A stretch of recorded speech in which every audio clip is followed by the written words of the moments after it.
You're listening to the Hour of the Time. I'm William Cooper.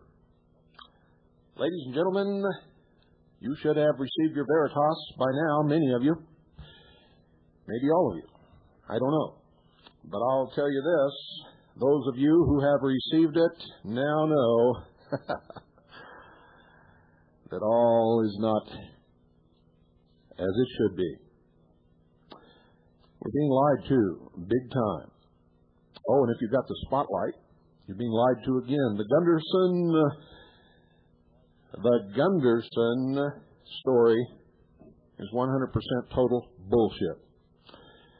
We have spent the last week and a half, ladies and gentlemen, talking to explosives experts all over the country and around the world. And I don't mean the guy at the gun show who says he's an explosives expert. We have been talking to the real explosives experts. Some of them, in fact, most of them you never heard of, I guarantee you. But tonight you're going to hear from one of the best. And what he's going to tell you is going to rock you, ladies and gentlemen. Remember, Ted Gunderson is ex-FBI. Now, I'm not telling you that he's intentionally misleading you because I don't know if he is or not. But every explosives expert we talked to, when we passed Gunderson's so-called super-duper bomb in front of their nose, they all laughed. They said it's the funniest thing they've ever heard of. And some of the ingredients would cause it to turn to nothing but mush. If you don't believe me, seek out some explosives experts for yourself. Also, the man pictured in Soldier of Fortune magazine is not Timothy McVeigh. That's another bit of disinformation. Another crock of crap is the story that the Japanese blew up the federal building. Total bullshit.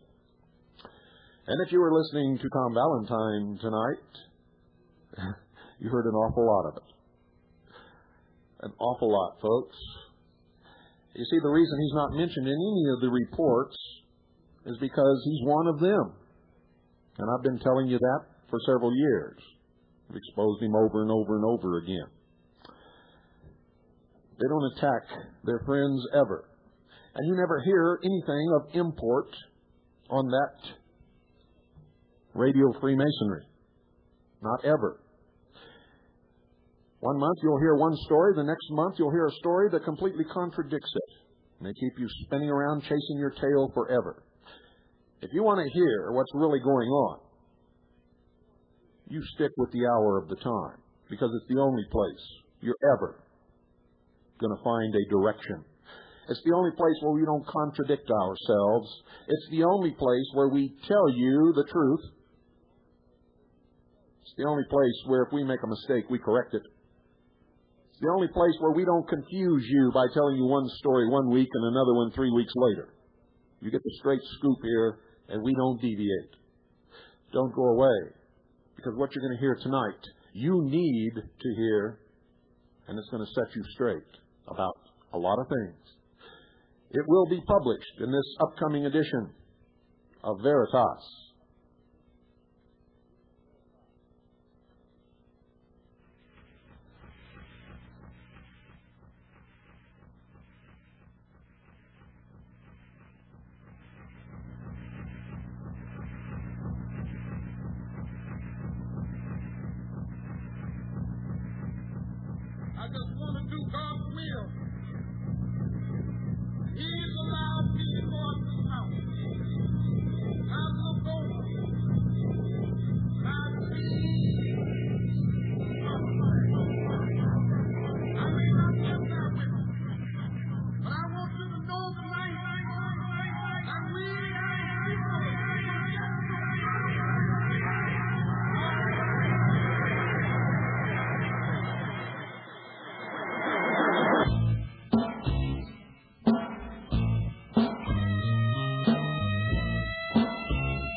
On the phone that spread poison in your bed.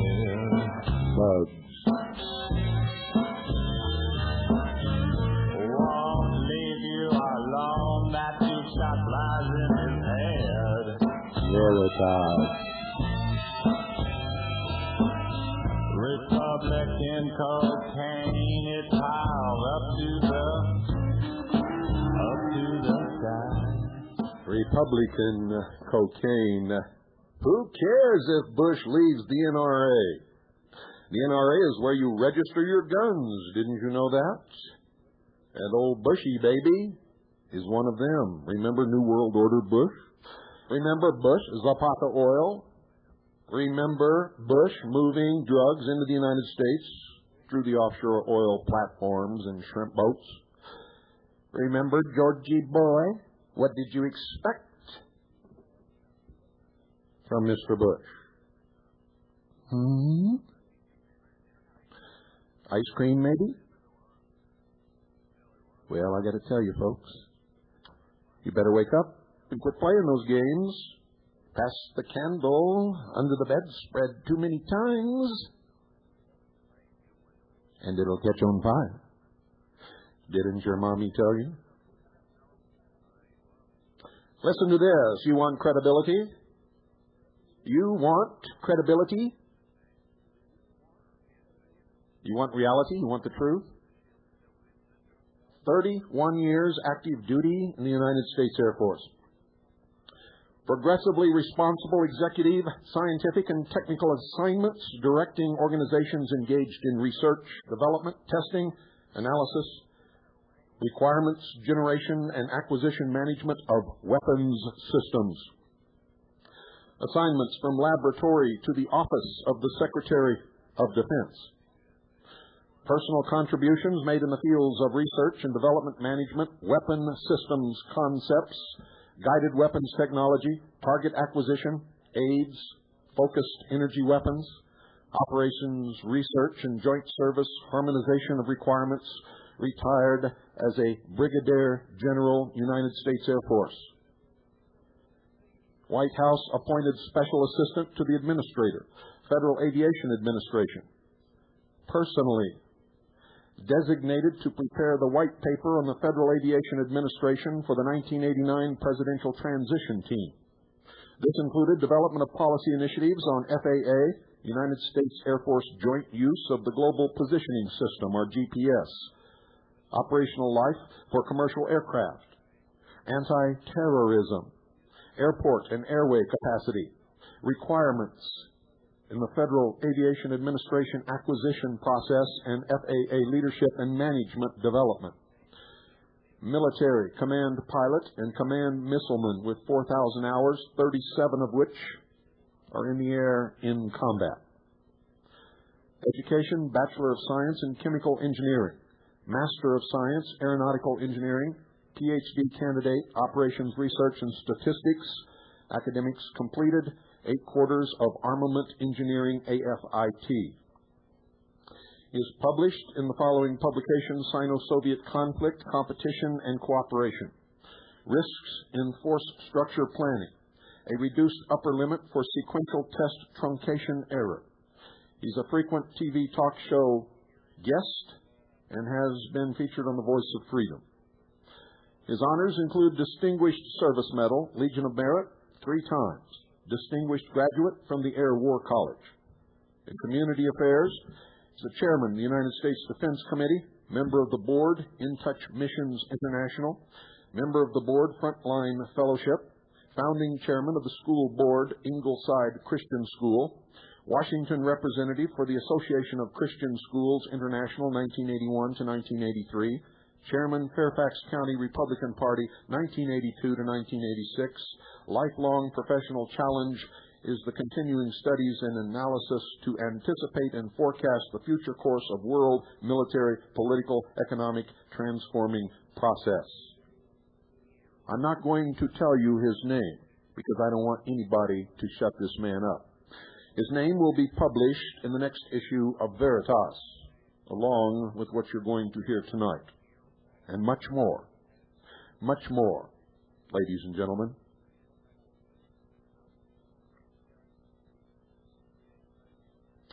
He has spent 25 years in research, design, development, test, and management of weapons development. This included hands-on work at the Ballistic Research Laboratories.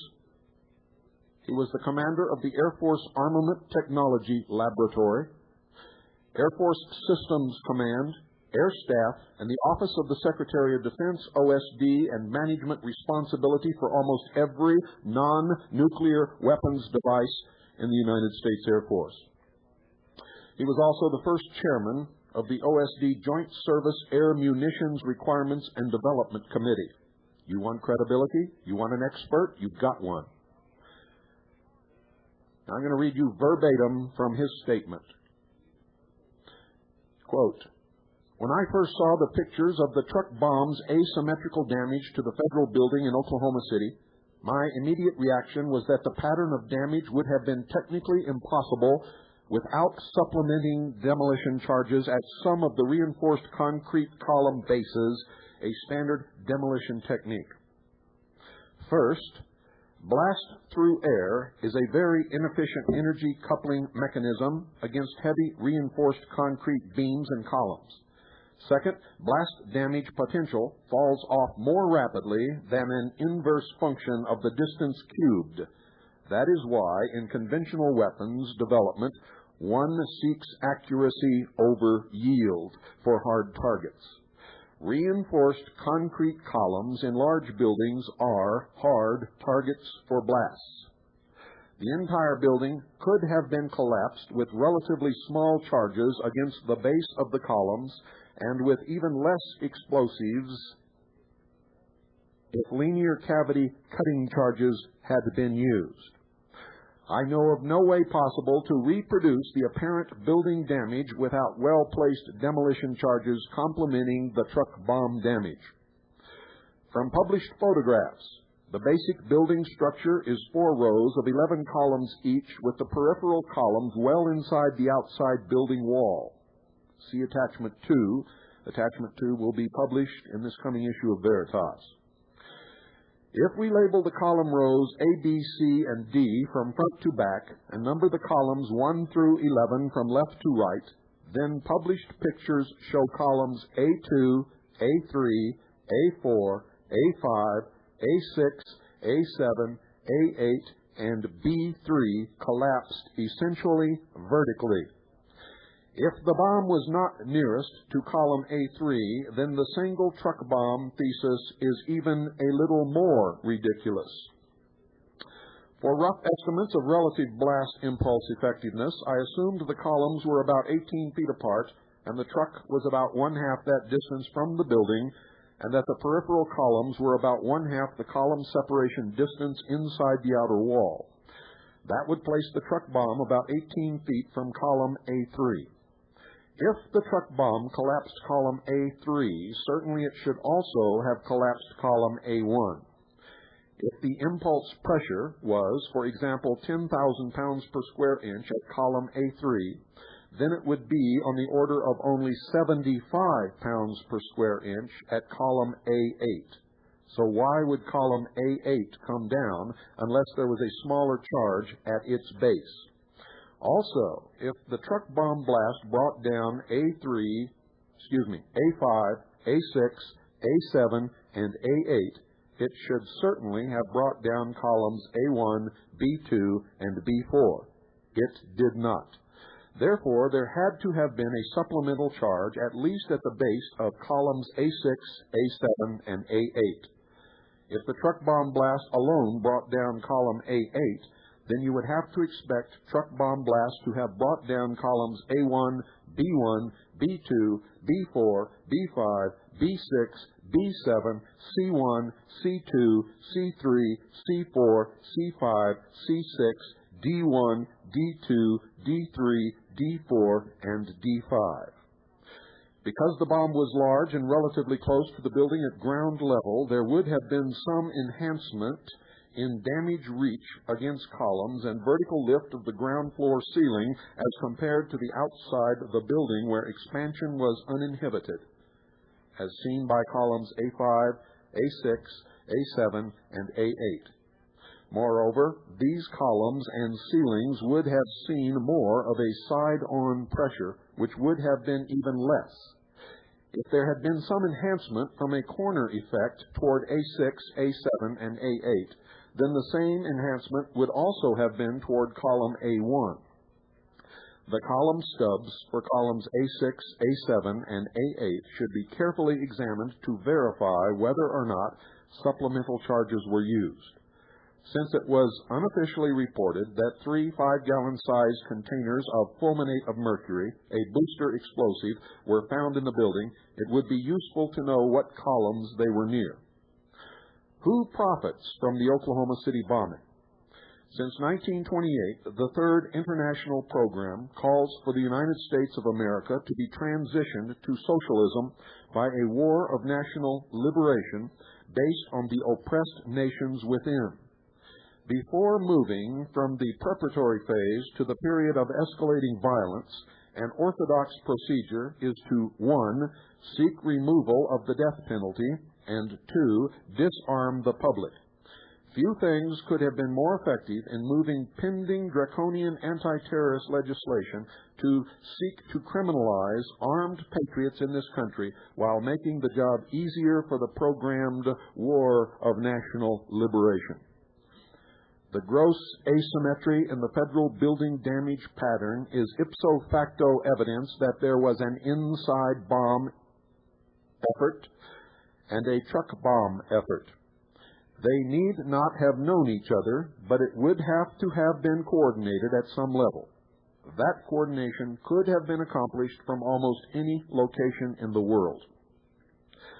Efforts of this magnitude and criticality are generally orchestrated by an outside team sent in for the limited purpose, in such cases, the usefulness of FBI infiltration of domestic organizations is totally circumvented. A classic example was the communist-arranged assassination of Dr. Gaitan in Colombia in 1948. However, the blame was put on the conservative government in power to precipitate violence against the government and disrupt the meeting of the Inter-American Defense Board in Bogotá. See Red Star over Cuba. The wrong people were deliberately blamed to precipitate a desired public reaction. Nothing did more to swing public opinion against assault weapons than the killings with assault weapons at Luby's, McDonald's, a schoolyard, and etc. The same goes for the Oklahoma City bombing and currently pending legislation to make support of the Second Amendment a domestic terrorism issue. Referring back to Attachment 2, I will explain why the asymmetry is so significant.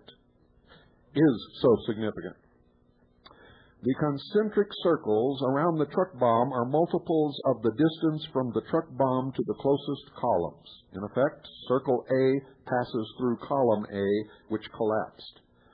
The B circle passes through column B3, which also collapsed, but was twice as far away. The damage potential here would have been only 1/2, or 1 over 2 cubed, or 1/8 of that in the vicinity of column A3.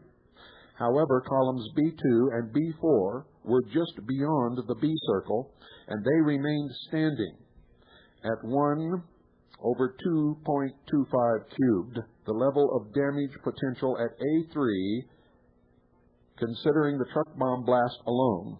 The distance to B circle was close to being margined to bring down a column. This presumes, of course, that there were no charges at the base of the columns. At column A8, which collapsed, the damage potential was about 1 over 5.12 cubed, or 1/135th of that at column A3. Similarly, the damage potential at B2, which still stands, was about 1 over 2.25 cubed, or 1 over 11.4 of that at column A3. Therefore, we have a situation where a column still stands that received 135 over 11.4, or 11.8 times the damage potential of a column that went down. Impossible. This is like saying a man weighing 150 pounds could sit in a flimsy chair and it would collapse. But a person weighing 11.8 times 150 pounds, or 1,770 pounds, could sit in an identical chair and it would not collapse. The May 15, 1995 Spotlight carried an article quoting an ex-high-level FBI official that the bomb was a pineapple-sized high-tech device. In my opinion, what they describe is part nonsense and part a fuel-air explosive, or FAE device. Some large FAE devices were made to clear helicopter landing spaces in Vietnam jungles. It appears to be an obfuscation capitalizing on gullibility. The big explosion in Japan recently was an accidental fuel-air explosion.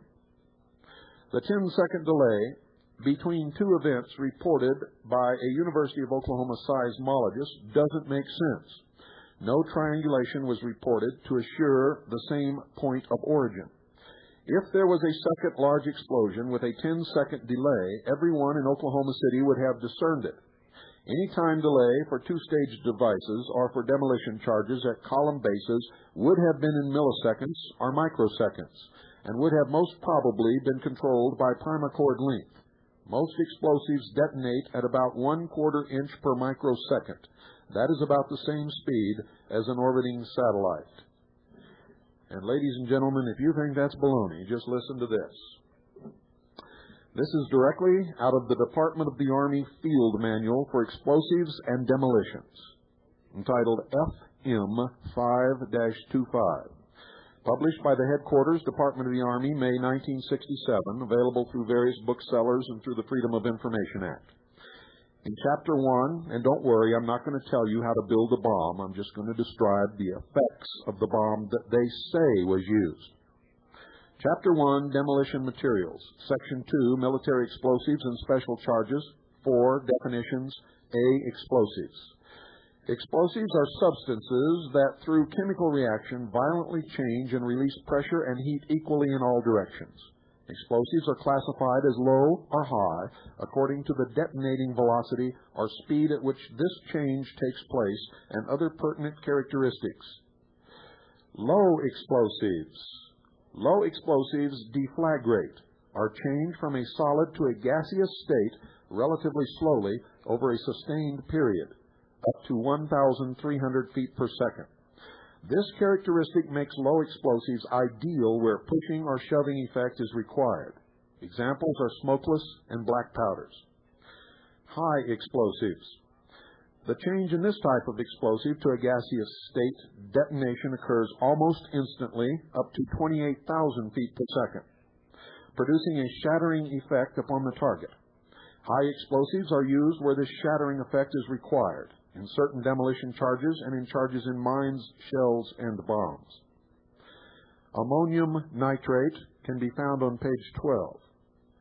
The uses. Quote, having a low detonating velocity, 11,000 feet per second, and thus a low shattering power that produces a pushing or heaving effect, ammonium nitrate is used chiefly as a cratering charge. It is also effective in ditching. End quote.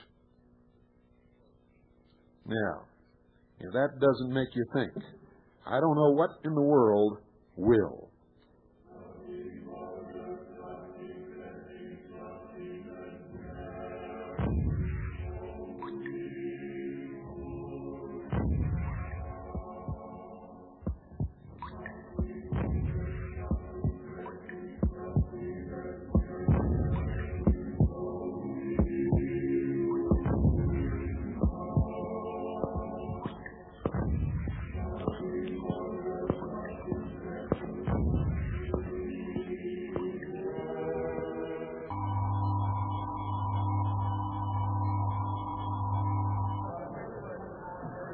swirling sun in the people's temple was, in reality, a mass mind control experiment conducted by the CIA as a follow-up to something called mkultra.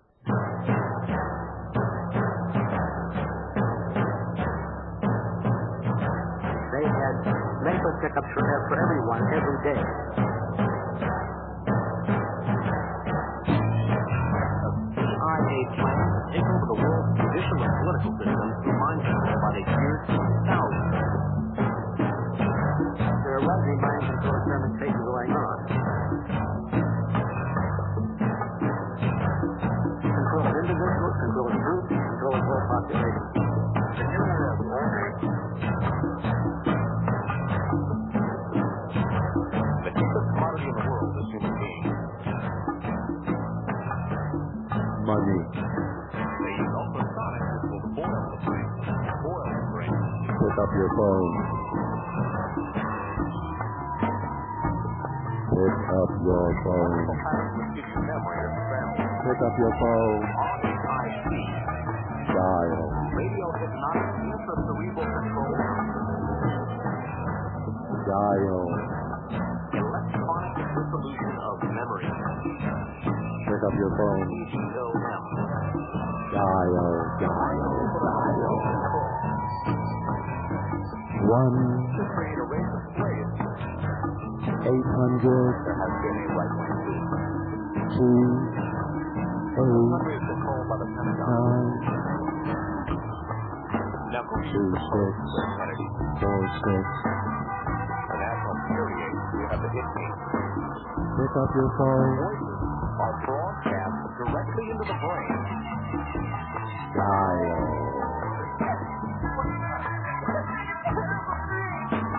1-800-289-2646.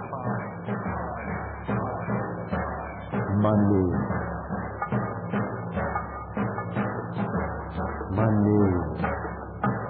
Let the night roll!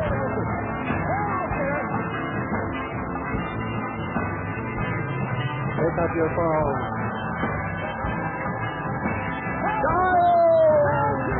Dial.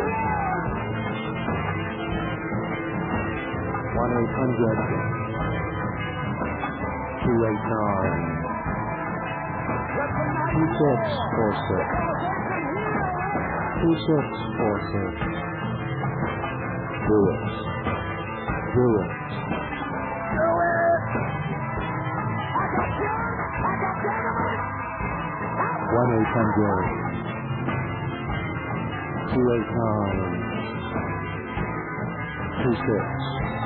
1-800-289-2646.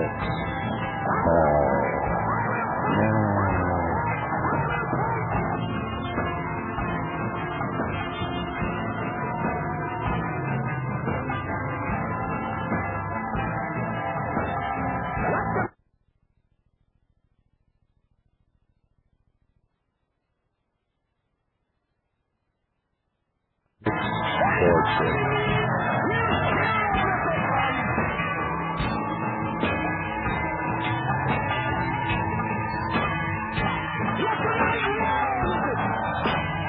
Pick up your phone!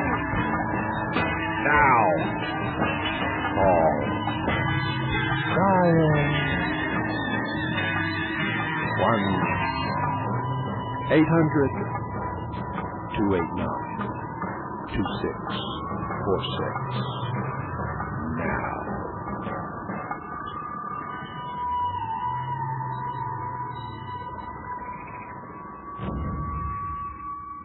Well, we'll open the phones now, folks, and see who's got their copy of Veritas. We'll see who's read it.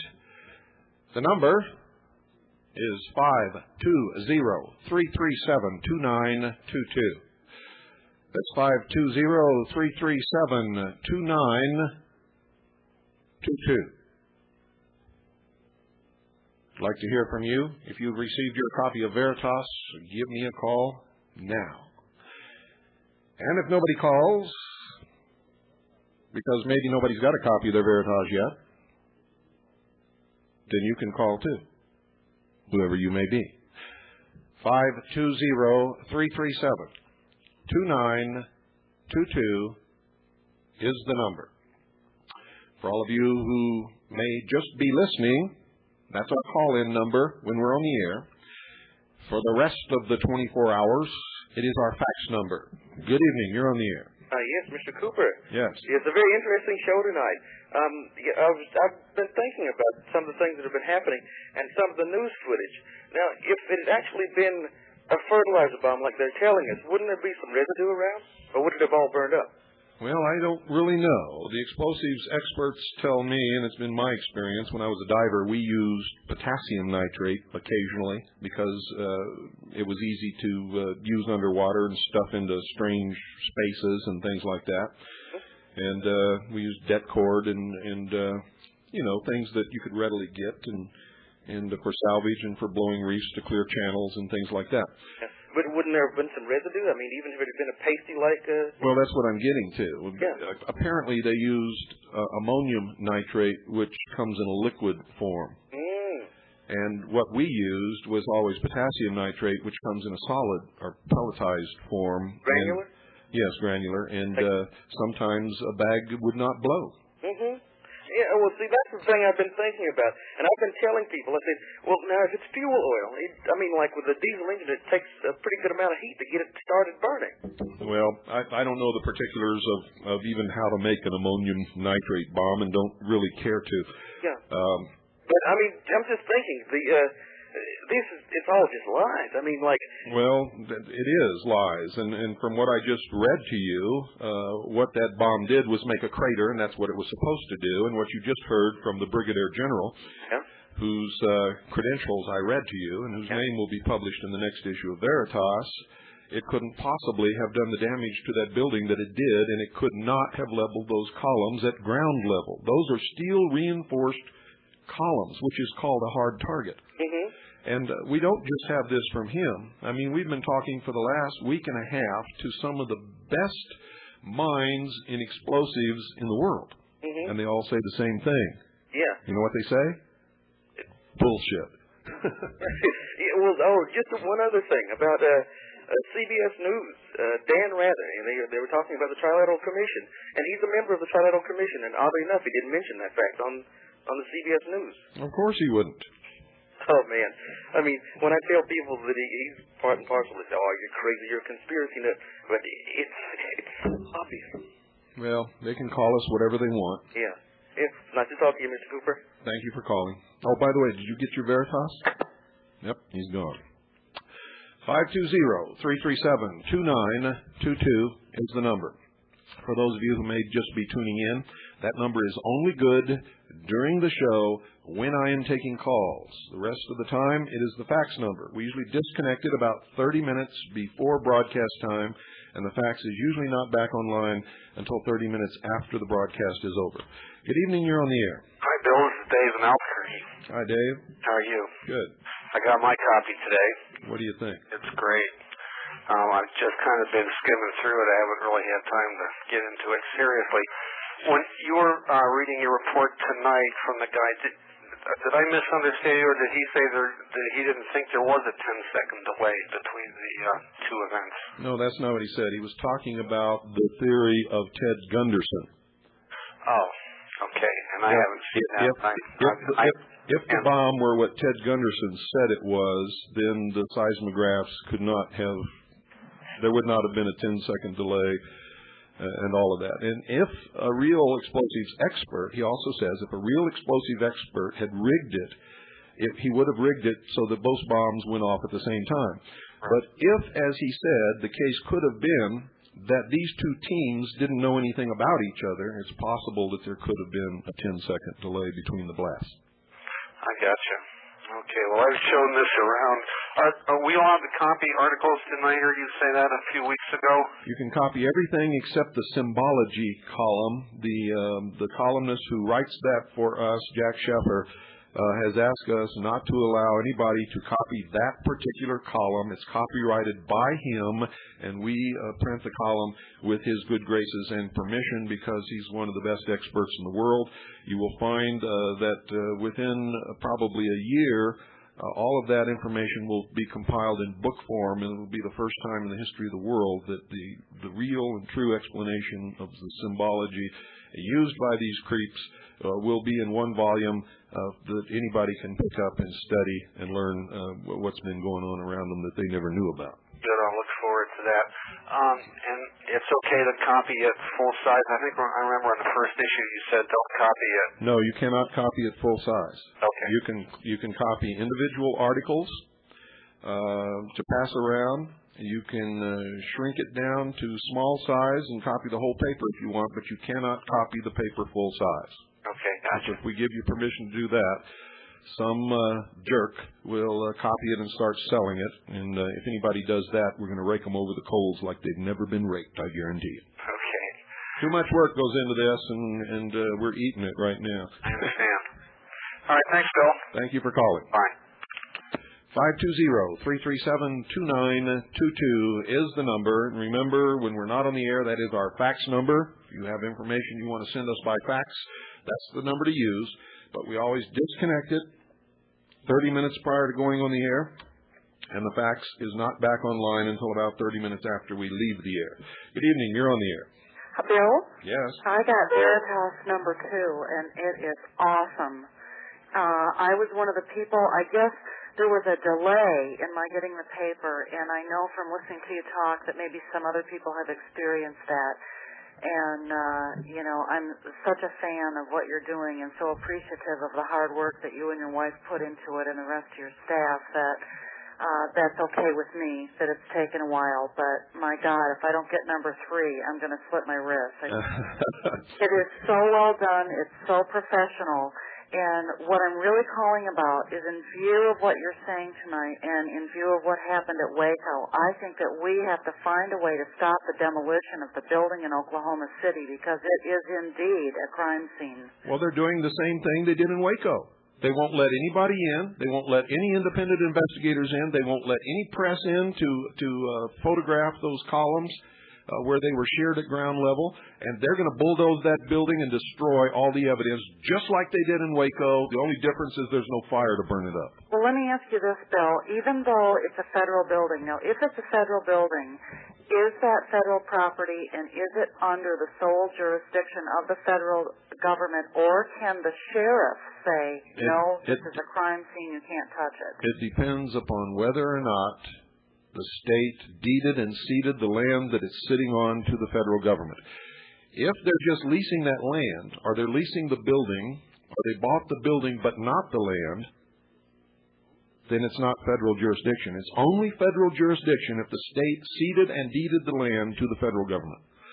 So that's something for the people in Oklahoma to investigate, and if you find out that it's true, then they have no right to even hold Timothy McVeigh. He would then have to be turned over to the state authorities if they find out that that is really not federal property.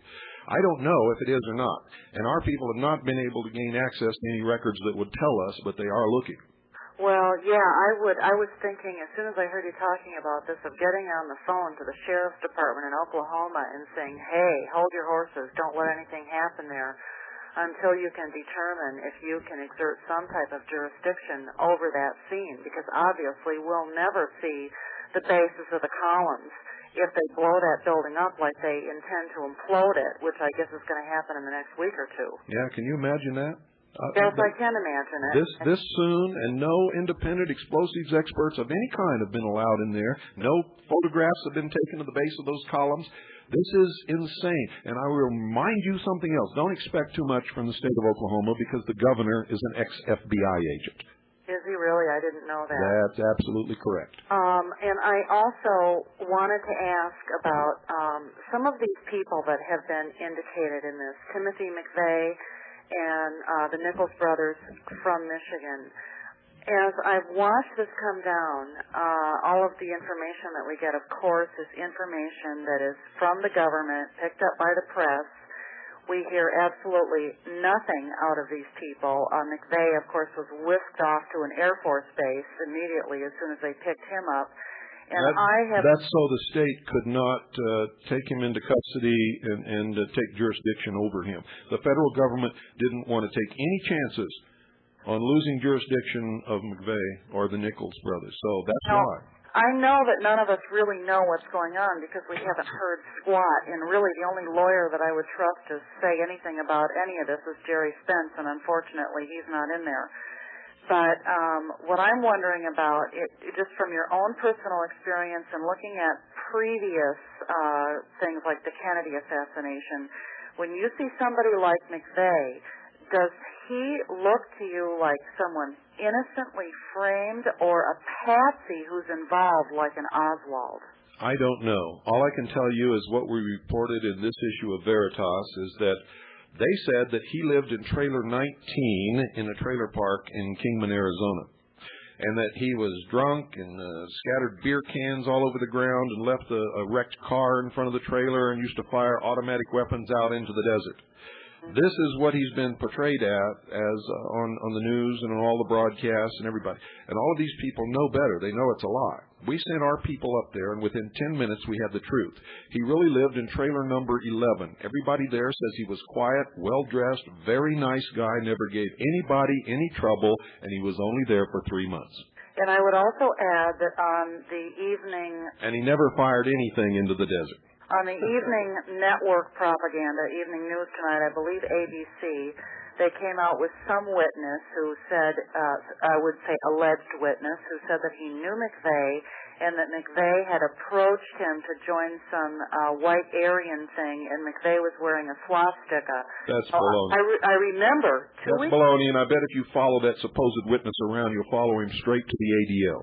And I know it's baloney because a couple of weeks ago, if you'll recall, there was a local newspaper editor who released some letters that Timothy McVeigh and his sister had written to the editorial column, which were articulate and intelligent and could have been written by any of us. Yes. And one of the things that Timothy McVeigh railed against was racism.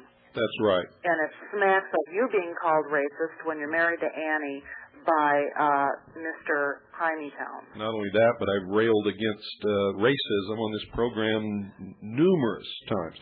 But our investigation shows that Timothy McVeigh was not a racist. He was against racism. He was afraid that this country was becoming like Nazi Germany. Right. Well, I don't want to tie up your line. I know a lot of people are dying to talk. I think you're the greatest, and I appreciate your work so much.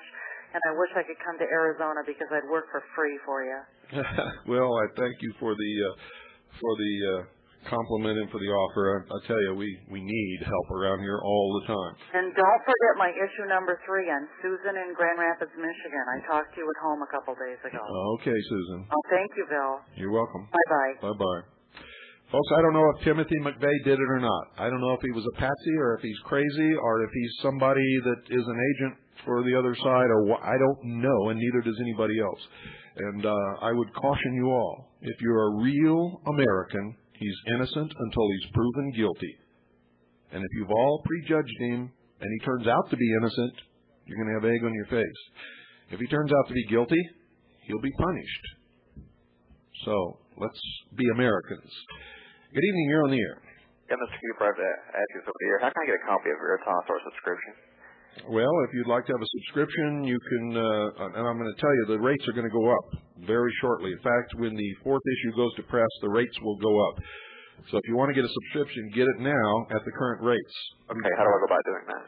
Send $15 for 6 issues, or $30 for 12 issues, or $40 for 18 issues, or $50 for 24 issues, which is the best bargain.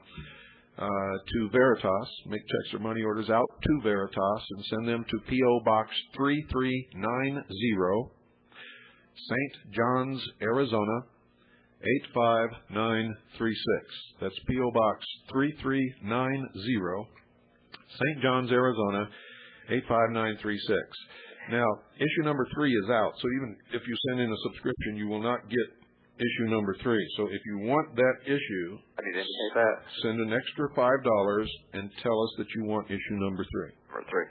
Incidentally, did you hear Tom Valentine tonight? He had somebody call in saying that they were having some kind of a group of people on the satellite talking about you, and some guy dug on some dirt and stuff. I was wondering what your feelings were about that. Oh, you're talking about Pussy Bob. whoever he was, I don't know, but he said that. He's a socialist whiner who they were taking the money that those of us who were paying for the satellite time, and they were getting free satellite time to promote their socialist ideas, and I put a stop to it and kicked them off the satellite because they weren't paying for it, and we as Americans don't believe in that socialist free ride. We were paying for our satellite time, and that's the true story. He's a whining little twit. Yeah, that's the one shortcoming about all the shortwave stuff. There's so many people here opposing each other, you know, and I've been listening for about 6 months, and I've pretty much have stuck with your program, and it's the one thing that I haven't questioned a whole lot. Some of the others I question from day to day about the legitimacy of what they're saying and everything, but I'm glad you're around. I appreciate it. Thank you, sir. Thank you. Thank you for calling. Okay, the number once again is 520-337-2922. Good evening. You're on the air. Hey, Bill, it's Dave. Hello, Dave. Governor Keating came on the air just the other night and stated that the federal building was federal property. Well, if it is, then there's not much anybody can do about it. Well, that's what the Gov had to say about it. So there you are with that. We're collecting reports that there are many people out there, and they definitely heard two kaboom kabooms. Okay, what we need is affidavits signed by them. If they don't want to sign an affidavit, if they can get it on tape in their voice, even if they don't want to give us their name, if they can be proven to be different voices of different people who are afraid to use their name, will suffice. But we prefer written and signed affidavits. And you guys in Oklahoma, you've got to get us those affidavits before somebody gets in and scares those people. Exactly. Well, we've definitely got 3 so far. Okay, keep going. Yeah. And also the theory running around here is that because there are a lot of people that were in buildings like directly across the street and, you know, a few blocks away, and they didn't even hear the explosion. All they knew was they're sitting there at their desk, and then the mass blows into their building. That's possible. Yeah. You see, when people are in trauma or in shock when something happens to them, the wave would have hit first, and then the sound would have come. Right. So by the time that the sound came, a lot of those people would be in shock and would never remember even hearing it. Exactly. Yeah. Plus, that pressure wave sometimes has, and I know this from Vietnam, when explosions went off very close to me, very close to my boat, sometimes in my boat, the concussion will deafen you for a while, and you won't hear anything. Right. Well, that's the report from a few people. The other theory going around is the second explosion was the truck. It may have been. Nobody knows which went first. All we know is there was 2 explosions, at least 2. That's for sure.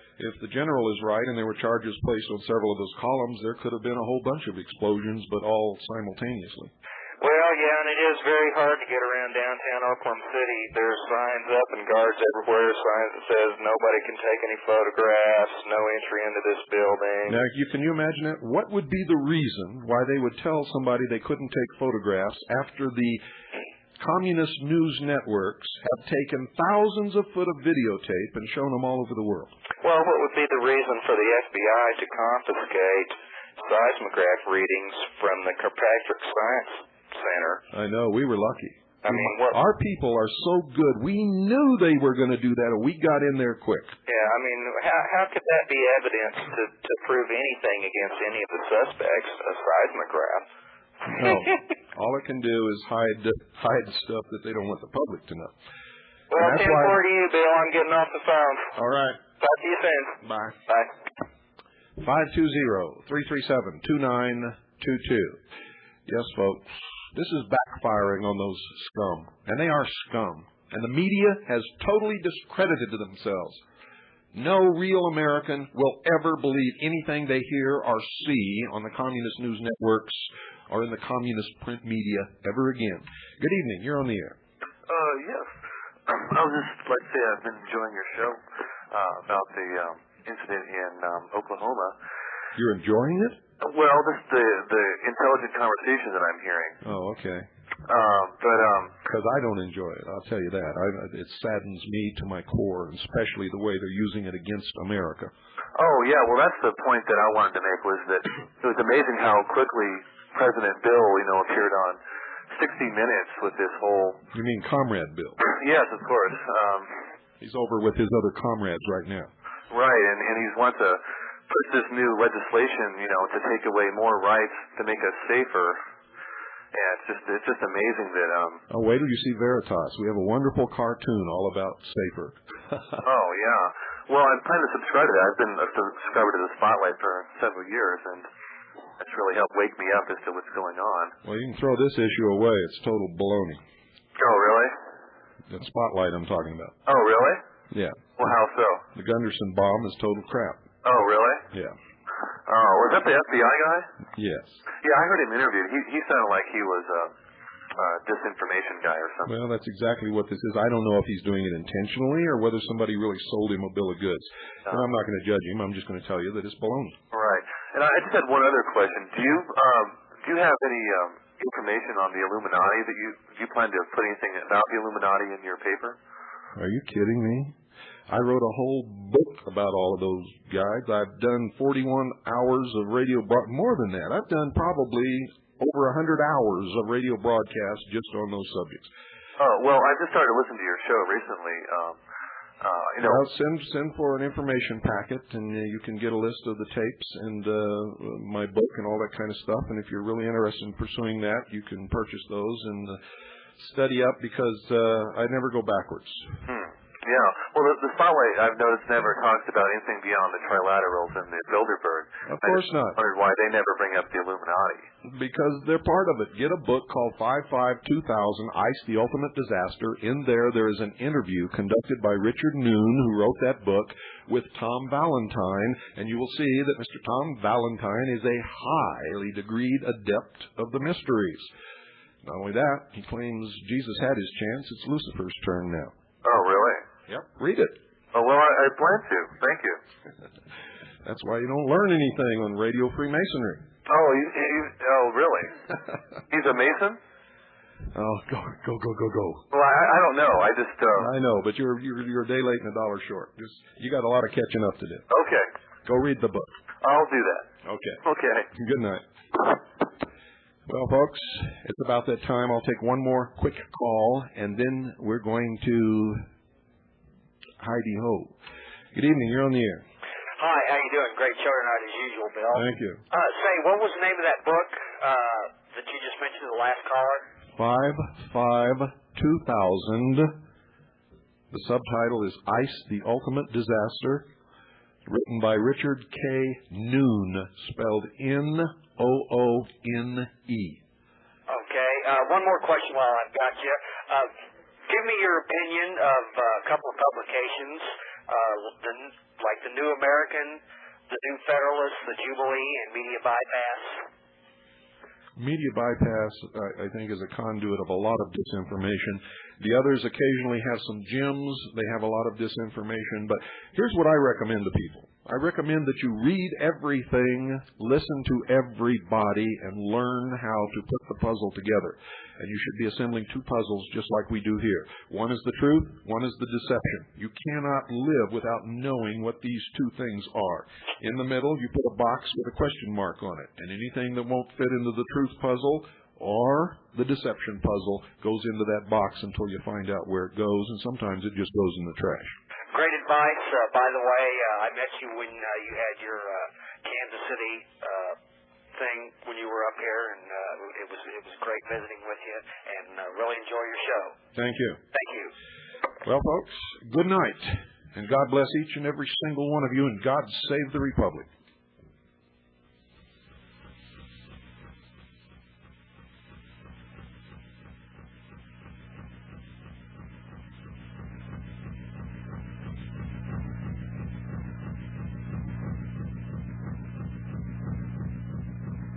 I just want to do God's will. He's allowed me to go up this mountain. I've looked over. I've seen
needle in my arm.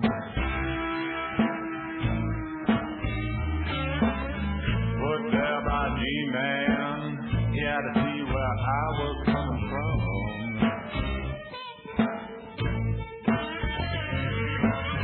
Television